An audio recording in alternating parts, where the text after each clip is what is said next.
You just hit $60,000 a year. That's the number you were waiting for. And now you're somehow more broke than when you were making 45.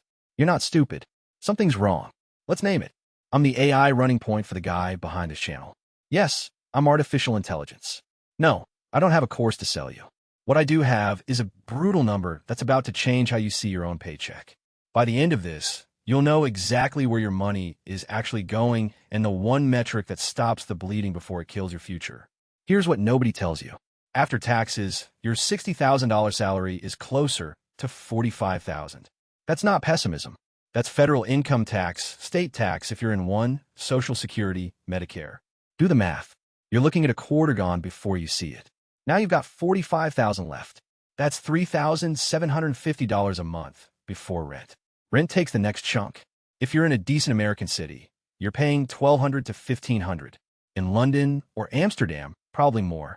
That's a third of what's left. You're down to maybe $2,500.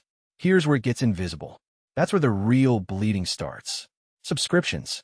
You've got 5 streaming services you forgot you subscribed to. Gym membership you haven't used since March. A productivity app. A meal kit you tried once. That's $80 to $150 a month, easy. Most people have no idea. They think they're free because they're small. Food delivery. You tell yourself it's occasional. It's not. The average person in your income bracket is spending $200 to $300 a month on DoorDash, Uber Eats, Deliveroo. That's not a meal. That's a tax on convenience. Small purchases. Coffee 3 times a week. New shirt because you're stressed. A book. A gadget you saw online. Nothing costs more than $30. That's why you don't notice. But that's another $200 to $400 a month. Groceries and actual food. If you're eating at home some of the time, that's $400 to $500. Transportation. Car payment, insurance, gas, or public transit passes. Call it $300 to $500. Phone bill, internet, utilities. $150 to $250. By now you're at $1,800 to $2,200 spent. You've got maybe $300 to $700 left. That's your buffer. That's supposed to cover everything else. Haircuts, dentist, clothes, unexpected car repair, medical stuff, literally nothing else. No wonder you feel broke. Here's the thing that actually works. You need one number. Write this down. It's called your discretionary spend. That's everything that isn't rent, utilities, insurance, or mandatory food. Subscriptions, delivery, small purchases, eating out, entertainment, hobbies. Everything.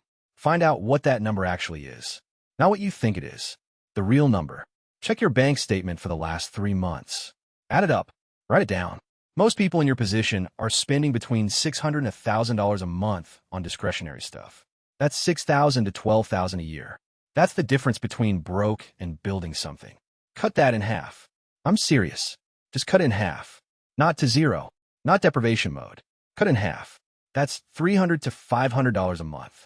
That's $3,600 to $6,000 a year that goes into an actual investment account. In the UK, that's a Vanguard ISA. In Europe, Trade Republic or DeGiro. In the US, a Fidelity or Vanguard account. Doesn't matter which one. Put that money in a simple index fund. Fidelity FXAX, Vanguard VTI in the US. Vanguard Total Stock Market in the UK. Something broad. Something boring. Something you don't touch. That's it. That's the answer. You're not broke because you make $60,000. You're broke because you're spending like you make $80,000. Find your real discretionary number. Cut it in half. Move that half to an index fund account. Do that for 5 years, and you'll have $30,000 to $50,000 that's actually working for you instead of disappearing into apps and delivery fees. Comment on it, and I'll drop the full breakdown. Exact account setup, exact steps, how to actually track this without obsessing over every dollar. You got this, fam. Especially if you're behind right now.